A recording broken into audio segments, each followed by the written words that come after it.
The Delaware State Fair began a century ago during a vastly different time for the state and nation. Despite the turmoil and difficulties that faced the country, a few townspeople gathered in Harrington, Delaware, with a dream that was much bigger than them. As the history and the story of the fair's past and present unfolds, be sure to take notice of the numerous people that have contributed to the planning and the execution of this July tradition. This Treasured Memories video series is a salute to our past, our volunteers, and most importantly, our supporters. Our fair relies on their heartfelt commitment year after year to provide a joyous experience for hundreds of thousands of fairgoers. The Delaware State Fair would like to thank Highmark Blue Cross Blue Shield Delaware for their continued support of the Delaware State Fair and the support of this video storybook. This is our story, our Centennial Celebration. This is the Delaware State Fair. Animals have maintained a constant presence at the fair over the years. The history of agriculture and its long-standing roots at the fair have drawn crowds of curious fairgoers.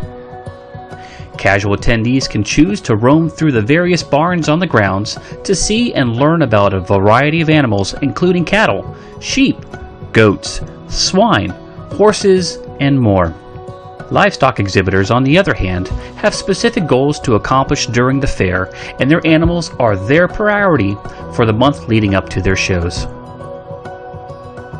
Showing animals is a big part of my fair experience, and it's just a chance to for all your hard work to pay off. And you put in so much time throughout the year, feeding them, walking them, working with them, and when it comes to fair time and you show them and you get that blue ribbon or you place third in market and you get to go to the auction, it just pays off and you get that feeling of accomplishment and all your hard work paid off, and it's the best feeling.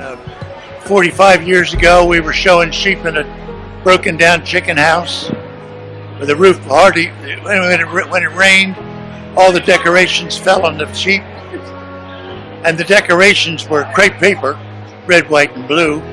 So the next day we had red, white, and blue sheep. It's amazing. The kids running around like crazy, but what you don't see unless you look for it is the work that they put in with their animals, the work that they put in before they come down here. It's amazing to get their displays, to grow their vegetables, to get their animals ready, to work with their animals. The showmanship classes, our junior board is amazing. Some of the work that the young kids around here do is just off the charts, and they really embrace the fair, appreciate the fair, and you can see in their efforts. They wouldn't work that hard at home for me, but down here at the fair they do. Bill Monday asked me to consider being superintendent of the horse department, and that's been rewarding. Of course, I've been involved with horses all my life, ever since I was 6-year-old, and I enjoyed being a part of the Delaware State Fair for all the exhibitors. And when you come to the Delaware State Fair and you see these children, 5-year-old and up, and the thrill they get, and when they get there, if they don't get nothing but a participation ribbon, it's just so rewarding to see them walk out with that big smile. So, I think for sure, if you look at in terms of our level of participation for a state this size of only 3 counties, our livestock program, the level of competition and competence that we see in our young people for a state this small, as well as the level of participation in terms of numbers, is extraordinary. A typical day, the day of the shows, are getting all the bookwork out, making sure the judge is prepared, that Russ has everything that he needs at his side, and a good show.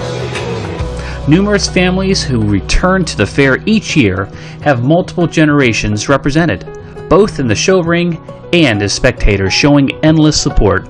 It's really enjoyable to see how families have developed as far as one generation to another generation, passing on the livestock and showing animals and how much enjoyment that they get from doing that. And it's really rewarding to go out onto the grounds and watch the competition to see how well these individuals and the pride that they take in showing their animals. Yeah, it was more of a family affair at the fair. There are a lot of small farmers, back in the day that had maybe 15 cows or 10 cows, something like that. And the family would come, and that would, it was more of a small family deal going on. And we have exhibited dairy cattle here since I was old enough to walk. I can almost remember a memory from every fair since the time I was old enough to walk. I would say just the camaraderie with friends that we've had and other families through the years. I've seen people my age grow up. I've got friends and family, and just day-to-day memories of the fair of something that you won't forget. 58 years old, and I showed here when I was started showing here when I was 11 years old. So looking back of what kind of facilities we had in 1971 compared to what we have now, it's astonishing how we progressed at the Delaware State Fair. I have two sons. We started when they were 8 years old, joined 4-H, and with that started showing livestock. So I think they've shown every variety: hogs, beef cows, dairy cow, sheep. But they primarily the last 30 years have focused on beef. In fact, this will be our 30th year if we make it this July. So with that, people don't realize there's a lot of prepping before you get to the fair, a lot of money spent. But I think it's the judging and the cattle have gone to the next level, and it's more professional than it used to be. But the family part of it was the neat thing about the fair. The best memory I got is when they were late in their teenage years. They both were in the show ring at the same time with one of the lambs in the lamb department, and I just was standing back, and they were 18, 19 years old. Both of them together. It just almost brought tears to my eyes that they were there together doing that in some of their final years here.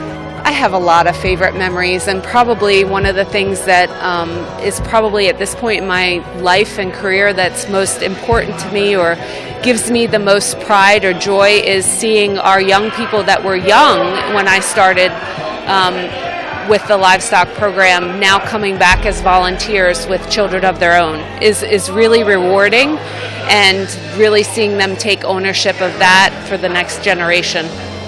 In 1964, I had bought a heifer from Wayne Cawley in Denton, and I brought it to the Delaware State Fair to show it, and I won first prize with that cow, and I won a $2 bill from the Delaware State Fair in 1964, and the cow's name is Cindy, and they wrote Cindy on there in my name for winning. And after that, after I graduated from high school, I went into service, and I was in Vietnam as a medic. And this $2 bill was with me, and I've traveled all over the world in several countries and many of the United States, and this $2 bill has always been with me all of those years. And that was in 1964 when I got that. A big promotion back for beef back in that late 40s was to have a calf scramble for the young members of the 4-H, which could catch a calf, take it home, raise it, bring it back to the Delaware Fair next year, and then after that fair, take it to the Maryland State Fair and sell a steer after the show. So my thing was, I sold my steer, bought my first car with the money that the steer brought, and I wasn't even 16 yet. My dad said, "Don't you drive that car on the road. It stays in the yard." Livestock. We kept the tradition of the Delaware State Fair maybe being an agriculture-based type of fair. We got a whole lot of other stuff going on other than the agriculture, but everything centers around the livestock shows, the tractor shows, and just the ag-related things that's going on. And that's what's been special to us. This is our story, our Centennial Celebration. This is the Delaware State Fair.